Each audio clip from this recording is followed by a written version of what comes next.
Crammed into her putrid, leaking hold were almost 200 Scottish settlers. Not all would survive.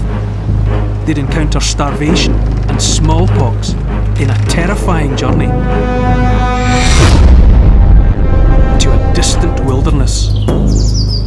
Today, those settlers are celebrated as the founding fathers of Nova Scotia, and their ship is memorialised as Canada's Mayflower. This is the story of the Hector and of the hundreds of thousands of Scots who followed in her wake.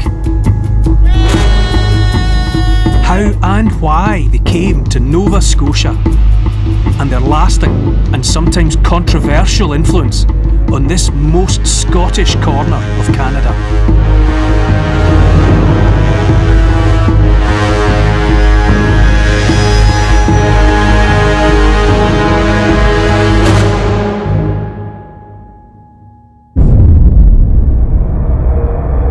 This is where the story of the Hector begins.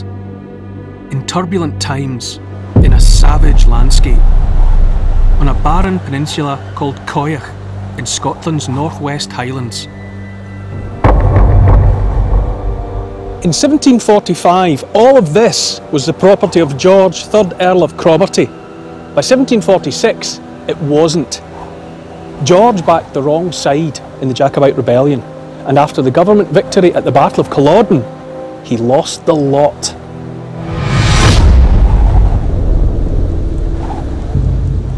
For his former clansmen, who had scraped a living from Coiach's poor land, life became desperately difficult.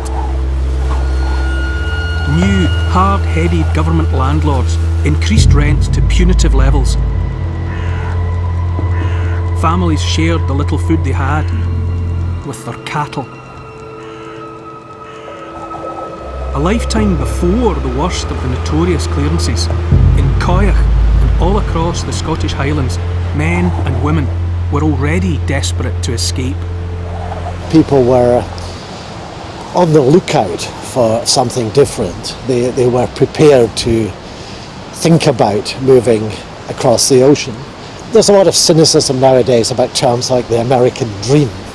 But if you were here and your life was falling apart, and there was the notion that on the other side of the sea there was a place where you could get land of your own, where there was opportunity, and where, as Gaelic songs and poems of the time said, and this seemed a vision of paradise in the Highlands, there were no landlords.